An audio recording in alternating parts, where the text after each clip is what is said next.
Друзі, мої вітання. Мене звати Ірина Карпа, і сьогодні я для вас представлятиму дуже цікаву гостю. Її звати Аріана Гарвіц. Це аргентинська письменниця, яка пише в такому дуже поетичному стилі. Я буду сьогодні розмовляти про її книжку, яка називається «Mátate amor». Напряму можна перекласти як «Убий себе, моя любов». Власне, друга книжка Аріани. Вона потрапила в довгий список Man Booker International Prize, так, друга книжка, яка називалася «La Débile Mentale». Сьогодні ми з Аріаною будемо розмовляти в рамках 28-го міжнародного букфоруму, який відбувається за підтримки Українського культурного фонду. Отже, про Аріану я зовсім коротко вам скажу, що вона і письменниця, вона сценаристка, вона пише також п'єси і знімає документальні фільми. Взагалі, книжки її потужні, дуже поетичні, дуже такі, вразливі, болючі. Постійно йде така тема стосунків матері, дитини, депресії, жіночого місця. І, власне, сьогодні ми з нею будемо розмовляти далі французькою, тому що Аріана закінчила Сорбону. Вона отримала магістерський ступінь із компаративістики, з компаративної літератури, і так само займалася вивченням мистецтва перформансу. Все, я переключаюся на французьку і буду вже відтепер розмовляти з Аріаною. Ariane, c'est maintenant avec toi que je vais parler, parce qu'en bref, j'ai un peu traduit Wikipédia et mes connaissances de toi, mais en ukrainien. Voilà. Juste avant le début de notre entretien, je parlais à mon ami, je suis là à Barcelone, je parlais à mon ami qui s'appelle Andriy Antonovski, c'est le traducteur de catalan en ukrainien, qui te connaît très très bien. Donc il a dit que la première chose que tu dois lui dire que Argentine et Ukraine, c'est pareil. Il a dit que c'est très très proche. Voilà. Et moi je suis vraiment d'accord, parce que ce que j'adore en Amérique latine, que c'est assez jeune, c'est très dynamique, c'est très sensuel, et en ukrainien aussi, on voit ça, donc là c'est vraiment que ça bouge, donc c'est pour ça que, à mon avis, c'est là que il y avait le copain espagnol d'une autre copine ukrainienne qui a dit que l'Ukraine, c'était Brésil de l'Europe de l'Est, quelque chose comme ça. Donc là, c'est vrai. Je ne sais pas si jamais tu as été en Ukraine. Je sais que tu as fait tes études en France. Voilà. Est-ce que tu as été en Ukraine tout d'abord, ou est-ce que tu n'as pas de connexion en Ukraine? Donc tu étais plutôt surprise quand on t'a invité pour le festival littéraire, ou... Oui, en fait, mes futures éditrices, mes éditrices, et ils savent déjà que l'année prochaine, absolument, il faut que j'aille en Ukraine. La capitale ou partout, parce que j'ai une attirance absolue pour connaître la campagne, le pays profond, pas seulement la capitale, découvrir le paysage plutôt romanesque, littéraire de chaque pays. Et l'Ukraine, je ne connais pas du tout, mais je connais le mythe, l'histoire tragique, la guerre, les immigrés. Je connais tout ça qui est plutôt dans mes fantasmes, dans l'histoire. Donc je les connais à travers ce que j'ai entendu de l'Ukraine, des immigrés qui arrivaient en Argentine, des Polognes évidemment, parce que mon nom de famille c'est polonais, donc on n'est pas loin. Oui, c'est vrai qu'en Argentine, il y a la communauté ukrainienne la plus nombreuse du monde, donc on pensait que c'était Canada. Ah oui. ou les États-Unis, mais non, en fait c'est en Argentine, donc ça c'est très drôle. Et bon, c'est pas drôle, c'est intéressant, et assez souvent quand je suis en Amérique latine, en Cuba par exemple, on me demande si je suis d'Argentine. Donc moi je me sens flattée, parce que moi j'adore tout ce qui est Argentine, à partir de viande, le paysage, voilà, tango, la culture en général. Donc là vous avez beaucoup de chance. Et bon, et moi maintenant j'habite en France, et toi tu habitais en France, et sans doute que tu sais, parce que moi je vais parler à la base, voilà, je vais te parler à la base de ton bouquin Mátate amor, parce que c'est le seul que j'ai lu en anglais pour le moment. Je vais me débrouiller, je vais trouver en plus. Mais dans ce livre, tu traites beaucoup le thème de dépression. Et là, je voulais commencer par cette question. Sans doute, tu sais que les Français, ce sont les consommateurs, les plus grands consommateurs d'antidépresseurs en Europe. Et c'est intéressant. Et qu'est-ce que tu en penses, à ton avis, est-ce qu'il y a cette corrélation entre la culture, entre le climat, ou entre tu vois, le paysage même, ou la mentalité des gens par rapport à leur disposition, à la dépression, voilà, c'est pas comme maladie mentale, mais tu vois, parce qu'il y a les nations qui sont plus heureuses et il y a les autres qui sont moins heureuses. Par exemple, il y a le taux de suicide en Scandinavie qui est beaucoup plus haut que, par exemple, quelque part dans le pays chaud et voilà, et ensoleillé. Qu'est-ce que tu en Tu penses? me fais rire. Non, tu me fais rire. Donc, cette discussion, cette conversation va être regardée par des gens, non? Parce Oui, que oui, oui. j'adore. Non, c'est très, très, très absurde, mais j'adore. On commence bien, on commence par la dépression. Non, mais c'est un grand sujet littéraire, c'est un grand sujet artistique. Évidemment, c'est un topo, très, très important pour le romanesque, pour la littérature que j'aime du 19e siècle et pour la peinture. Et en fait, ce que j'aime, c'est qu'on a une idée, je veux dire, une évidence, une banalité, mais on a une idée d'un pays, d'une culture. Par exemple, Cuba. Je suis allée plein de fois à Cuba. Moi, je me suis presque mariée avec un Cubain. J'ai connu les prisons en Cuba, la résistance, Castro, anti-Castro, tout. Et on a une idée de Cuba complètement fausse, comme on a une idée fausse des Ukrainiennes ou des Français. On dit Cuba, on danse la salsa, le ron. Il y a une détresse derrière, etc. Pareil pour l'Argentine et la France. Alors, je suis arrivée en France avec toute la mythologie, encore une fois, des Français, de la littérature, Camus, Simone de Beauvoir, Chenet, etc., la peinture, la musique, Ravel, et Chopin, Georges Sand, et en fait, j'ai retrouvé une France qui n'existe pas. Cette France que j'évoque n'existe pas. Et la France que j'évoque dans mon roman, tu sais, Ma tante est mort, en français, Crève mon amour, hein, Die My Love, qui est traduit dans plusieurs langues, donc bientôt dans ta langue maternelle, en ukrainien. La France que j'écris dans ce roman n'existe pas. C'est une France morte. C'est la France de Proust. C'est la France que je fantasme, que je rêve, la France que j'aurais voulu connaître des années du début du XXe siècle au XIXe siècle. C'est la France d'avant. C'est un monde qui a disparu. Donc j'écris avec ce sentiment de mélancolie, un peu comme si j'étais une vieille dame de 90 ans. Je ne le sais pas encore, mais dans ma tête, j'ai cette mélancolie. Alors la dépression, pour répondre rapidement à ta question, avec mon accent, parce que j'adore les accents, la dépression, c'est pas une dépression pathologique, c'est pas une dépression qu'on va réciter des antidépresseurs chez le médecin. C'est une dépression spirituelle, tu sais. C'est une dépression comme une crise existentielle. Et oui, les Français, ça ne m'étonne pas qu'ils prennent des antidépresseurs parce que les Français, ils sont très dans la négation, dans le déni de la réalité. Et si on n'accepte pas la réalité, on ne peut pas être heureux. Donc voilà, je ne suis pas psy, hein, mais c'est mon idée. Oui, bah exactement. Moi, je te demande comme écrivaine, tu vois, Oui, voilà. jugement sur ces stéréotypes, tu vois, qu'il y a on dit, parce que je sais pas à quel point c'est vrai, je vois très bien qu'on peut être dépressif, déprimé et dépressif dans le pays hyper gai et chaleureux. Moi, j'ai vécu à l'Indonésie où tout était comme très bien, mais moi, j'étais le plus malheureuse de ma vie, ça je te jure. Et bon, alors, on va retourner aux questions parce que les relations maman-enfant, ça c'est très intéressant et ça, c'est vraiment le thème que tu travailles beaucoup, dont tu travailles beaucoup surtout dans tes 3 premiers livres, oui, n'est-ce pas? Et maintenant, j'essaie parce que j'ai mes questions en anglais, je fais la traduction simultanée de mes questions. En fait, tu penses en ukrainienne, mais tu lis en anglais et tu dois le traduire en français. Oui, mais ça va, c'est l'ordinateur qui marche quand même. Donc c'est un peu mon processus d'écriture parce que j'en mélange l'espagnol, un peu l'hébreu et le français, donc c'est cette traduction qui produit l'écriture. Et ça c'est très intéressant parce que je viens de parler avec une fille qui est ukrainienne qui vit en Chine, qui pense en anglais, en russe. Elle m'a demandé si elle a le droit de mélanger les langues. Je dis bah oui, tu écris comme tu peux, comme ça s'écrit. Après, tu vas voir. Après, c'est l'éditeur ou traducteur qui va le faire. Oui, bon.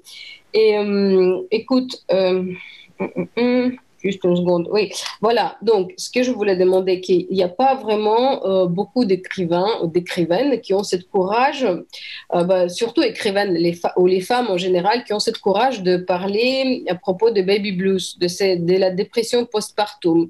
Parce que toujours dans la société, c'est considéré comme le signe de faiblesse, que l'enfant, c'est le bonheur, qu'il y a toujours l'instinct maternel qui est réveillé, que c'est la meilleure chose qui arrive à une femme, c'est ta destination dans la vie. Donc, en Ukraine, c'est toujours très, très fort parce que ça, c'est la société qui est traditionnelle. Donc là, tu es obligé de devenir une mère, tu es obligé de dire que oui, donc habillé en blanc, l'enfant est hyper beau, tu vois, il n'y a personne qui crie, donc super maman et tout ça. Nous, tu vois, dans notre, les gens ironiques, ils se moquent de ça, mais la plupart des gens, ça reste toujours ça. Donc,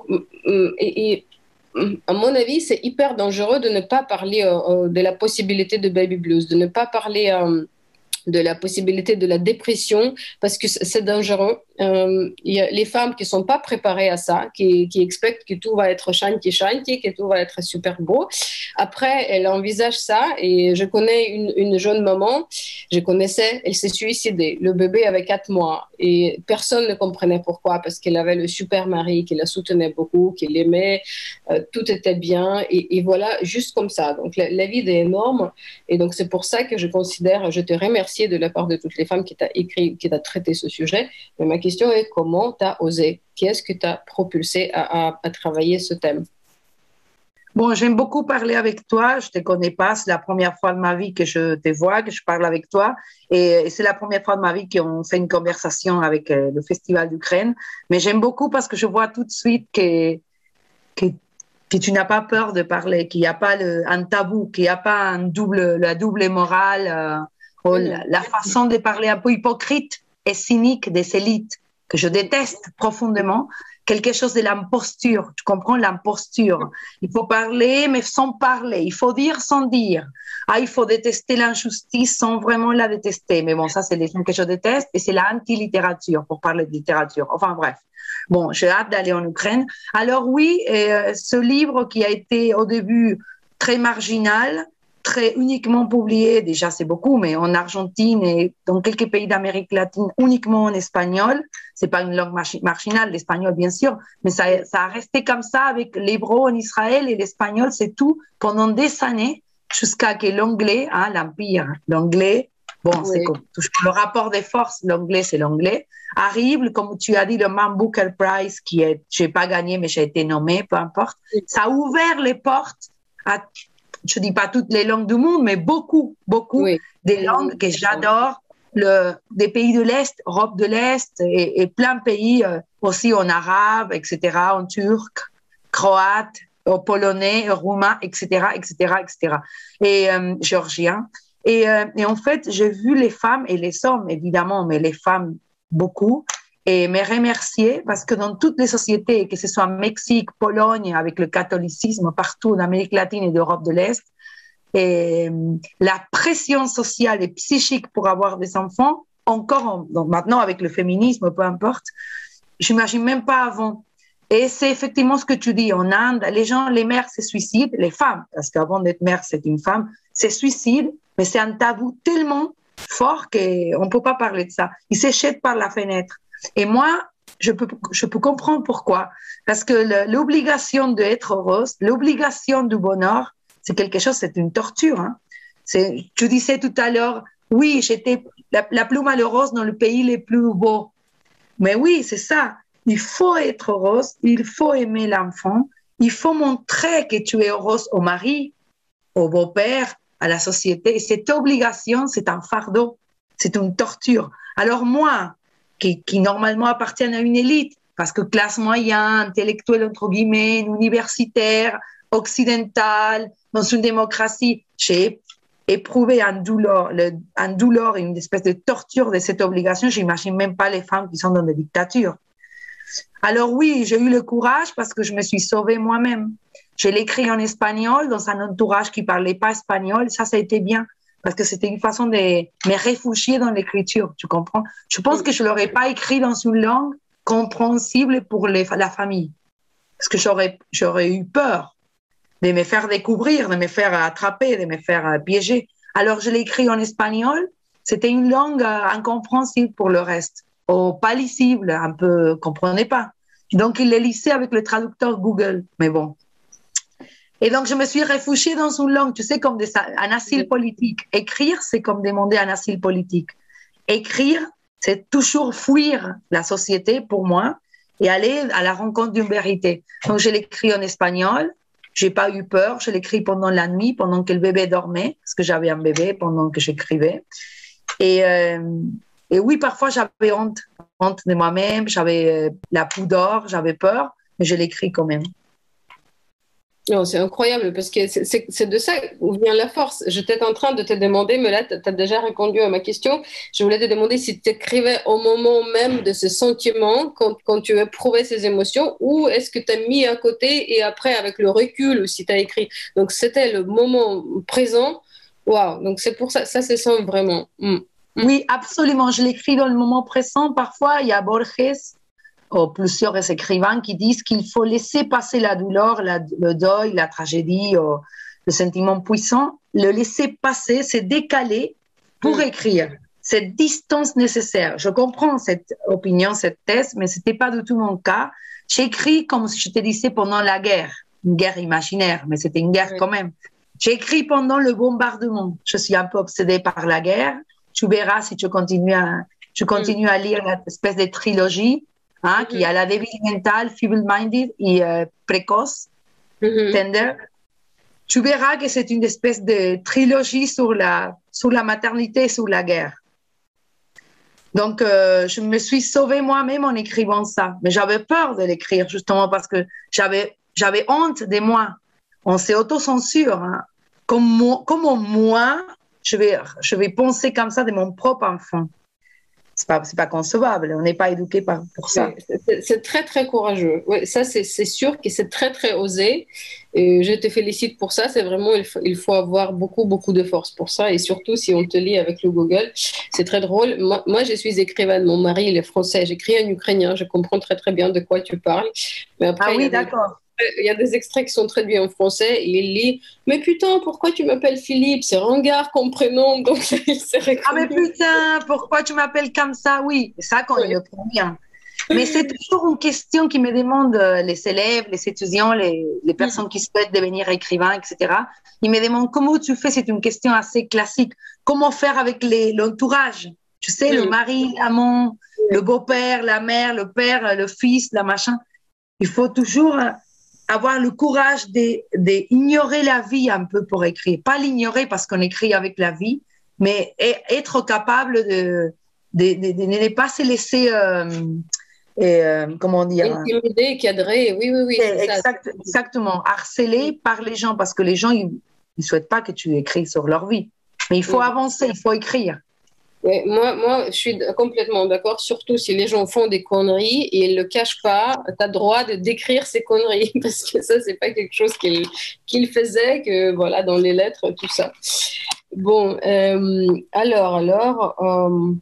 oui, je voulais aussi demander, parce que là, après, je prends les citations de ton bouquin et je vais te demander un peu comme ça. Donc, il y avait quelque chose comme, ok, j'essaie de traduire en français à partir d'anglais, que c'était l'héroïne. Dis-le en anglais, sinon.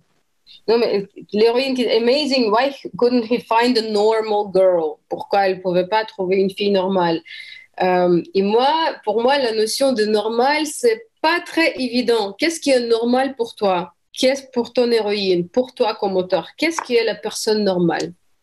Une femme normale? Oui, bien sûr, il y a cette ironie dans le livre. Tu l'as lu en anglais, parfait. Il y a cette ironie et il dit, dans le livre, moi, je suis issue d'une famille normale et moi, je suis normale. Et pourtant, il y a cette ironie, c'est toujours ironique, cynique par rapport à la normalité. Mais avant, tout à l'heure, on disait, il faut écrire les personnages de la vie. Mais au moment où tu écris, tu n'es plus dans la vie, tu n'es plus dans la dimension de la vie, tu n'es plus avec ton mari, ton fils, ton beau-fils, ton père. Tu quittes la vie des vivants, tu vas vers les morts, tu vas dans une autre dimension. Donc, il faut jamais avoir peur d'écrire. C'est jamais une copie de la vie, c'est jamais réaliste. Mes livres, ils ne sont pas réalistes pas naturaliste.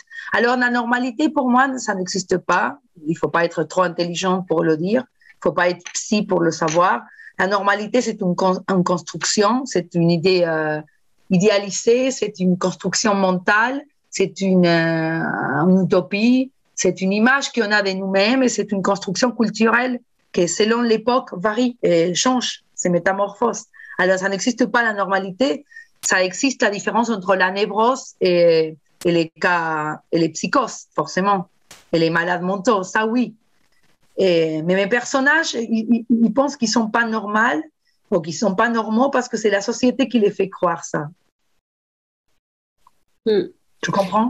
Oui, oui, je comprends très bien, oui, parce que moi, dans l'époque contemporaine, moi, je doute qu'il y a vraiment beaucoup de personnes normales ou des gens normaux.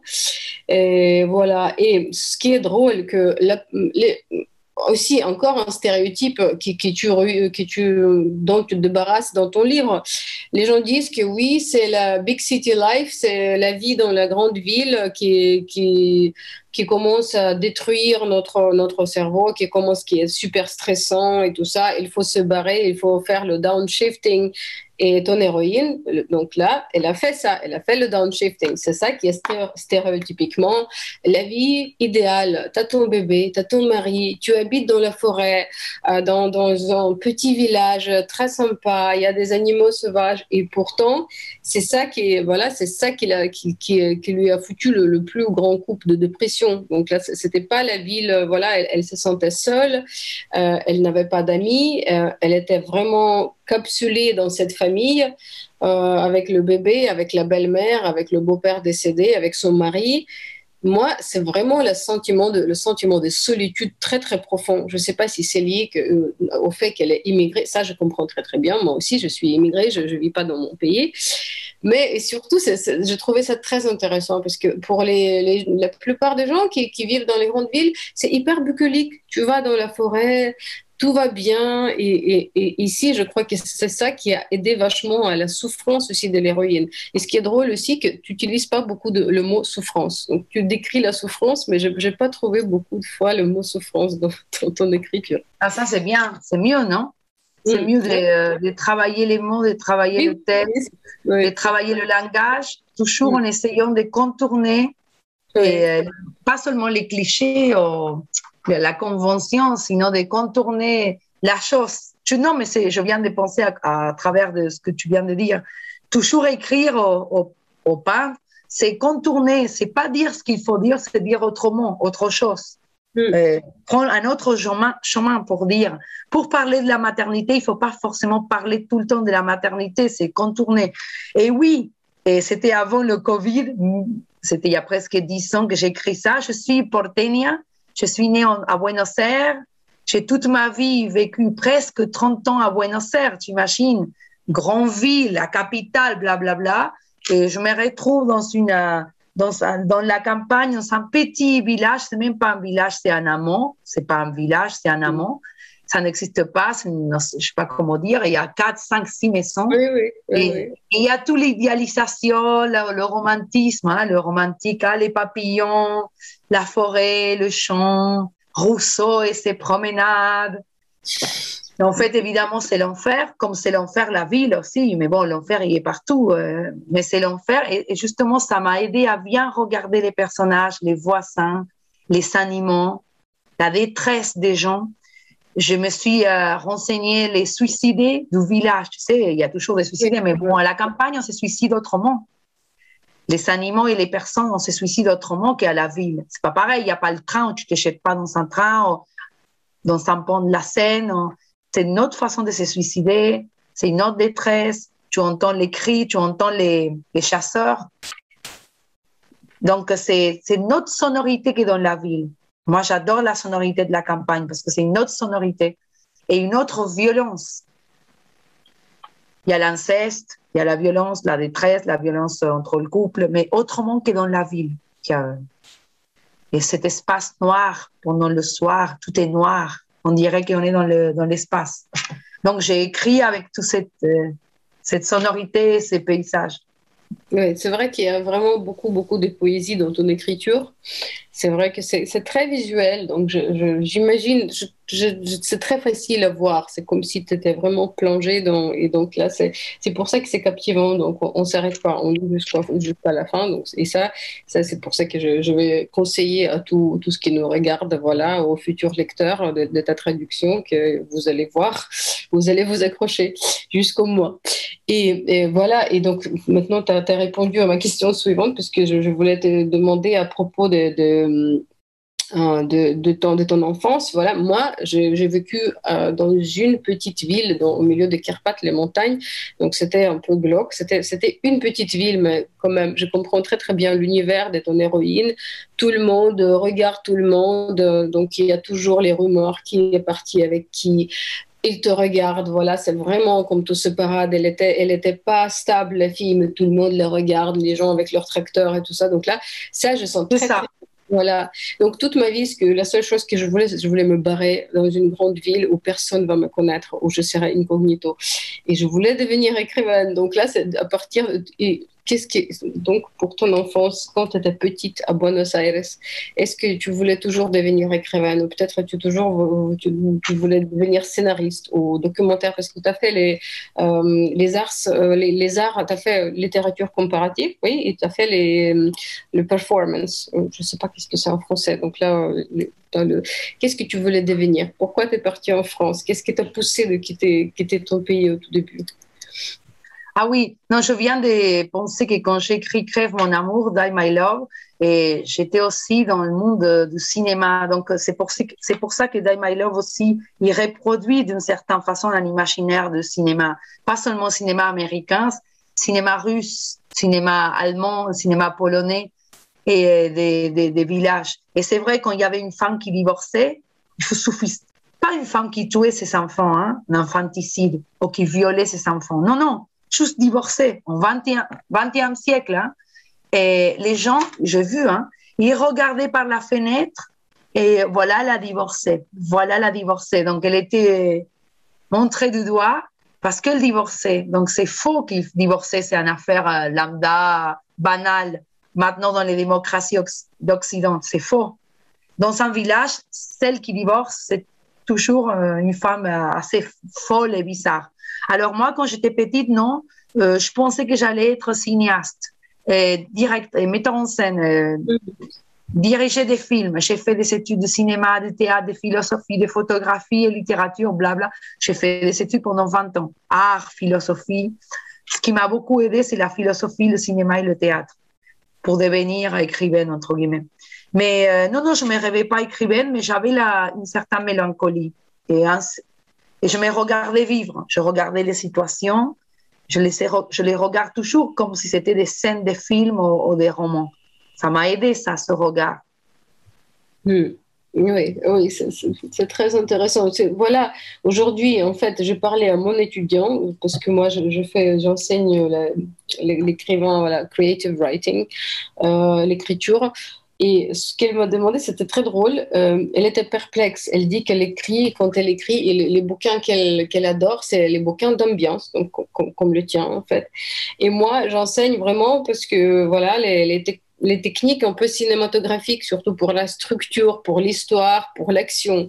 Et elle dit, est-ce que j'ai le droit d'écrire ce livre? Qu'est-ce que je veux faire? Parce qu'il y a beaucoup, beaucoup d'ambiance. Donc, il y a beaucoup d'ambiance, il y a beaucoup voilà, de réflexions, il y a beaucoup de sensations, il y a beaucoup de goût, comme, voilà, elle goûte quelque chose, elle mange. Et elle dit, je vois pas l'histoire, tandis que l'histoire, c'est son histoire biographique. Elle a perdu un homme qu'elle aimait, il est mort, donc elle part en Chine pour oublier tout ça, pour retrouver le goût de la vie. J'ai dit, bah, bien sûr, il y a une histoire qui est hyper forte, en fait, parce que tu perds quelqu'un que tu aimes, après tu essayes de retrouver la vie. Mais bon, donc la question pour toi, à toi, comme un cinéaste qui écrit voilà, les scénarios, qu'est-ce que tu en penses à propos de l'importance de l'histoire pour faire un film, voilà, ou pour faire un livre, excuse-moi, ou plutôt toi, c'est plutôt l'action, c'est plutôt l'ambiance pour les livres ou pour le film. Est-ce que je sais pas si ce livre il Oui, est écranisé, oui, mais donc là je veux juste entendre tes préférences. s'il a été réalisé, tu m'as demandé, en cinéma. Oui. Alors oui, bon, alors je réponds par la fin au début.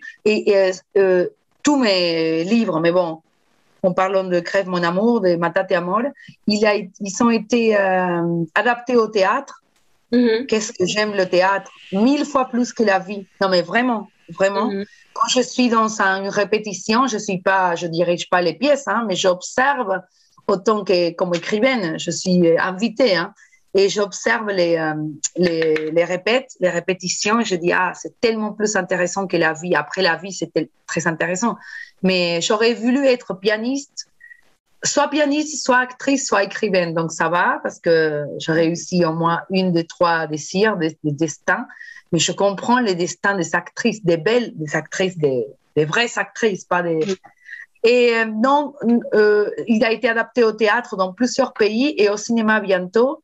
Et en fait, je fais pas la distinction entre le style, la langue, la forme et l'histoire racontée. Tout est forme, tout est histoire.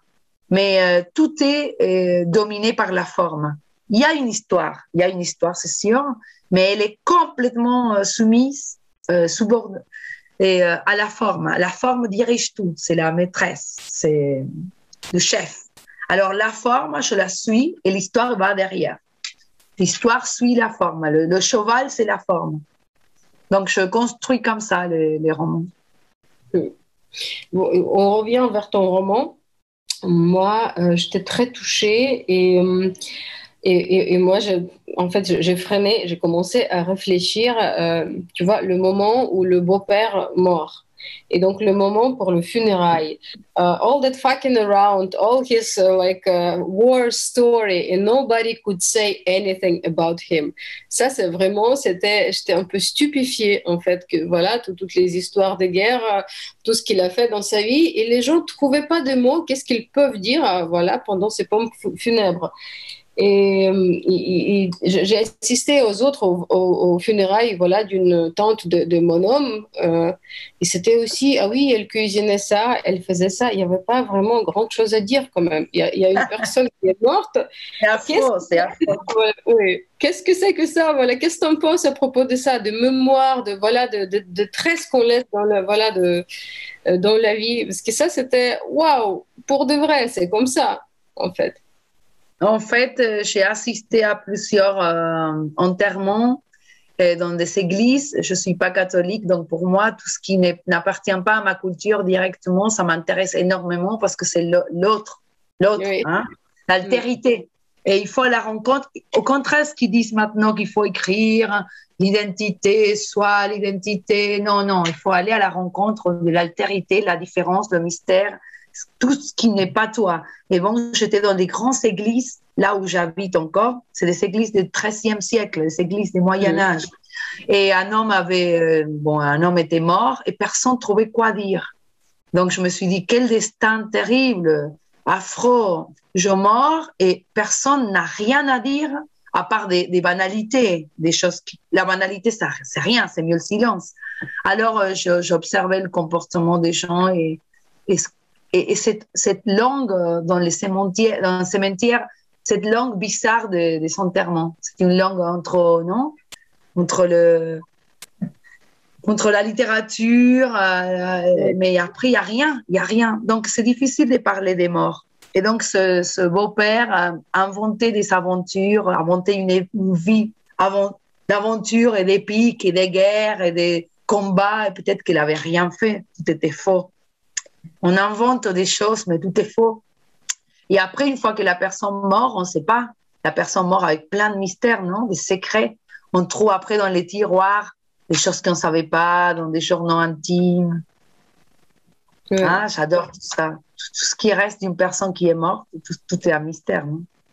Oui, ça c'est sûr. J'avais aussi une étudiante qui a trimballé jusqu'à chez moi un album de photos qu'elle a trouvé à l'extérieur. Il y avait une vieille dame qui est morte et donc ses héritiers ont viré tout ce qui appartenait. Elle a dit regarde. Et elle était peintre. Elle dit je vais reconstruire sa vie à partir de tout ça. Je vais. C'est ça. Donc, c'est très intéressant. La vie fait des restes. Non, les restes. Ils vont nous dire qu'on doit arrêter de parler ou non, on continue à parler? On continue un tout petit peu quand même, oui, donc on a le temps. On a encore 10-15 minutes et j'ai encore quelques questions. Au moins que c'est toi qui... Non, non, non, dis-moi, pas du tout. Oui, oui. Oui, donc là, je vais parler à propos de... Il y a beaucoup de self-harm. Je sais même pas comment on dit en français. C'est auto-mutilation, non? Comment on dit en français? Il y a le mec qui se coupe la lèvre. Il y a l'héroïne qui se jette à travers la porte vitrée. Donc, il y a toujours le dommage physique qui est fait au personnage dans ton livre. Et à ton avis comme auteur, est-ce que ce n'est pas un moyen... Ah, c'est intéressant parce que ça fait des années, presque une décennie, que je parle de ce roman en essayant de trouver des nouvelles choses, des nouvelles formes, des secrets, des choses dont je n'ai jamais parlé. Et là, on m'avait jamais posé cette question. Mais c'est vrai qu'il y a toute une idée de l'automutilation, de s'attaquer à soi-même, attaquer son propre corps, hein, et la violence, mais pas la violence envers les autres uniquement, ça c'est sûr, mais envers soi-même, qui est plus fort. Et c'est vrai, c'est vrai. Moi, je pense que oui, la réponse est oui, c'est une façon de se rendre vivante, pour elle. C'est assez tordu, hein, c'est assez pervers comme forme, parce qu'on dit, ah, mais je pense que oui, que quand elle se jette sans vouloir, mais tout en voulant, s'est jetée contre la vitre. Elle traverse la vitre, après elle s'est fait soigner à l'hôpital, elle fait soigner toutes les... Et quand elle la traverse, c'est la rage, c'est la violence qu'elle porte, c'est la rage, c'est la haine de soi aussi, c'est assez connu, la haine de soi, c'est auto-détester. Et donc oui, il y a d'autres scènes aussi, des violences contre les animaux, où elle se coupe la lèvre, la bouche, l'amont se coupe la bouche. C'est vrai, c'est érotique aussi, évidemment, c'est tout l'érotisme de la bouche, le son. Je pense que oui, c'est une façon de montrer au monde et à son mari et à la famille à quel point elle est en crise avec elle-même, en guerre. Oui, c'est ça. Merci. Après, l'autre passage que j'ai trouvé très percutant et très intéressant, c'est maman et enfant. Quand il y a maman qui est morte, toujours tout le monde dit pitié, pauvre enfant, pauvre orphelin. Voilà, qu'est-ce qu'il va faire sans sa maman? Personne ne dit la pauvre fille, qu'est-ce qui lui est arrivé, pourquoi elle s'est suicidée, qu'est-ce qu'elle a dû souffrir. Tout le monde s'en fiche, voilà, il y a vraiment le truc, ah oui, pauvre enfant. Même quand elle avait la fièvre, voilà, dans ton livre, il y a l'enfant qui a 40 degrés de fièvre, et à elle, personne n'a demandé, elle avait la fièvre aussi. Mais donc là, c'est assez incroyable, et ça continue à être dans tous les, voilà, dans toutes les sociétés, à mon avis, parce que tu vois, tu penses qu'à l'Ouest, non, qu'il y a les droits de l'homme, qu'il y a la femme, mais en fait, non. Pourquoi c'est ça, à ton avis? Et est-ce que ça va finir un jour? T'imagines si je pourrais te dire dans un Zoom, dans un dialogue, dans une belle conversation comme celle-ci, dans un festival littéraire, si je pourrais te dire si un jour ça va finir, je crois évidemment que non. Non, si cette scène où c'est une parodie, encore une fois, le grotesque, parce que le roman, c'est pas seulement un drame, hein, c'est une comédie. Oui, il y a beaucoup d'humour, j'adore. Il y a de l'humour noir, c'est mon humour préféré. C'est ça, l'humour noir. Si on a encore le droit de dire d'humour noir, c'est une farce, c'est une parodie constamment, c'est une famille parodique. La famille, c'est déjà une parodie, c'est une comédie noire, une tragédie comique, une comédie tragique. Et oui, il y a la scène, parce que tout est une scène, tout est théâtral aussi en même temps et littéraire, où elle meurt et tout le monde pense à le pauvre bébé, qui... en fait, personne pense à elle. C'est ça aussi la maternité au grade extrême, hein, poussée à l'extrême. C'est l'effacement complet de la femme, poussé au grade extrême, hein, radical. L'effacement complet de la femme, de l'être humain, c'est l'enfant. Et c'est ça qu'il a voulu montrer. Tout le monde s'en fiche complètement. Qu'elle soit en vie, qu'elle soit pas en vie, qu'elle soit vivante, morte, qu'elle soit angoissée, déprimée, qu'elle prend des cachets. Who cares? C'est ça qui montre cette scène. Oui, ça c'est vraiment, je crois que la dystopie de Margaret Atwood, le Handmaid's Tale, ça c'est vraiment, c'est à l'absurdité, voilà, que les femmes c'est juste les machines reproductrices et après c'est juste l'enfant qui est le but de jeu, donc toi tu dégages. Ouais, Oui, c'est ça. Mais comme on a dit, tu utilises pas mal d'humour, de grotesque, voilà, de farce, et même, tu as même utilisé le truc de fairy tale, c'est le mariage, voilà, comme elle a dit, elle revient, elle a dit, marry me. Là, ici, j'ai rigolé, vraiment. Donc, il y avait dans ta conte des fées, voilà, au milieu de forêt, quote unquote, il y avait même la place pour le mariage. Et bon, alors, et je vais te poser encore une dernière question. Ce qui m'a fait, tu vois, moi j'adore, moi je suis grande fan de Radiohead. Et tu te souviens, la chanson Creep, I Don't Belong Here. C'est ça vraiment la sensation qui donne. Oui, attends, juste une seconde, j'ouvre la porte.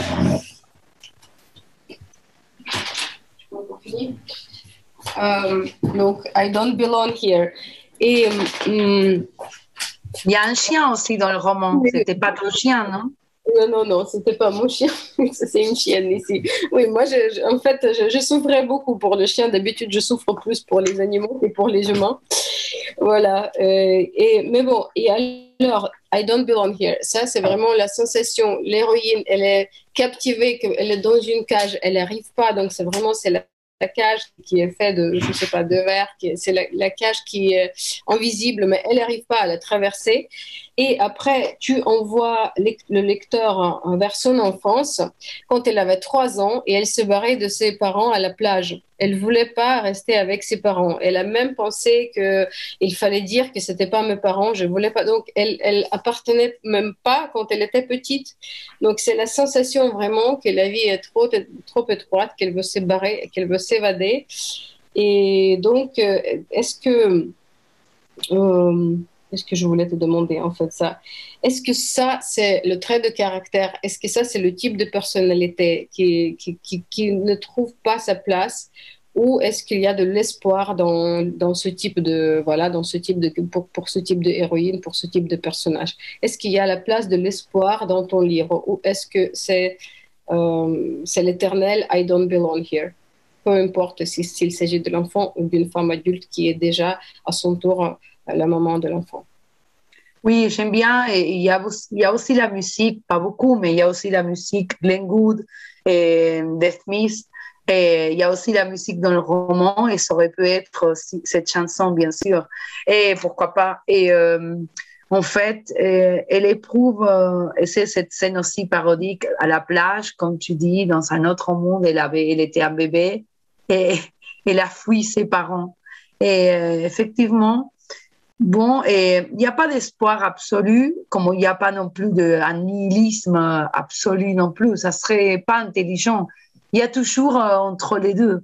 J'aime bien les romans, l'écriture qui ne donnent pas une seule façon, une seule vision univoque, absolue. Le nihilisme, la fatalité, la mort, le pessimisme ou l'espoir. Ça veut dire quoi l'espoir? C'est rien l'espoir. Donc c'est toujours entre les deux. Elle essaye de fuir la famille, c'est pour ça qu'elle fuit dans la forêt, mais en même temps, peut-être qu'un jour, elle reviendra chercher son fils, parce qu'on ne sait pas ce qui va se passer dans une suite imaginaire de romans. Le roman ne donne pas un the end absolu. Elle s'en va comme une sorte d'animal sauvage, comme un cerf, mais peut-être qu'elle reviendra 3 jours après, une nuit après, 1 an après chercher son fils, pour revenir dans la famille, on ne sait pas. Non, je ne sais pas. J'ai une vision assez tragique de la famille, comme une espèce de théâtre d'imposture, mais parfois, il y a aussi la vérité dans les familles, donc je ne sais pas. Mes personnages essayent tout le temps de vivre et d'être vrais, mais c'est toute une question, hein, comment arriver, non? À ne pas être dans la fausseté, dans le faux, dans l'imposture, dans une vie qui n'a pas été vécue. Tu sais, tu as vu comme elle demandait. Et ça, c'est une vie vécue pour son beau-père. Et ça, c'était une vie Ça, c'était vraiment vivre la vie. Ça, c'est une vie vécue. Il y a tout le temps cette question de qu'est-ce que c'est vivre, non? C'est quoi exister? Il faut faire quoi pour exister vraiment? C'est toujours la même question, la même obsession. Alors, je n'ai pas de réponse. Voilà, bah oui, voilà, c'est pour ça que tu as fait vraiment la fin qui est assez ouverte parce que oui, c'est vrai qu'il y a toujours les hésitations, il y a toujours des allers-retours, il y a parfois même les choses que je sais pas si c'est elle. J'étais même pas sûre que le monde était réel ou si c'était quelqu'un qu'elle s'imaginait avant qu'il s'est rencontré pour de vrai avec son mari. Voilà, donc avant, je pensais que c'était vraiment la construction qui était en elle. Bon, bref, alors je suis déjà très jalouse vers tes lecteurs futurs hein, qui vont lire en ukrainien dès que ça apparaît en ukrainien. Et moi, je te remercie, Ariana, pour cette conversation et j'espère te revoir en Ukraine très bientôt. C'est un pays Ah qui, oui, il faut que tu j'espère m'invites. que tu vas trouver beaucoup de similarités. Ils vivent déjà où se passe ce festival. C'est pas le capital, c'est une ville polonaise juive. Donc là, tu vas trouver vraiment beaucoup de choses intéressantes qui vont te parler. Donc, la Lviv, c'est vraiment superbe conseil pour toi, pour le futur, pour ta visite à l'Europe de l'Est. Je te remercie, c'était très intéressant. Merci encore pour ton bouquin et on va attendre une nouvelle chose. Sinon, on va lire en anglais, en français, dès que ça apparaît. Merci beaucoup. Merci beaucoup pour cette conversation. Merci beaucoup, beaucoup et à bientôt. À bientôt. Ciao.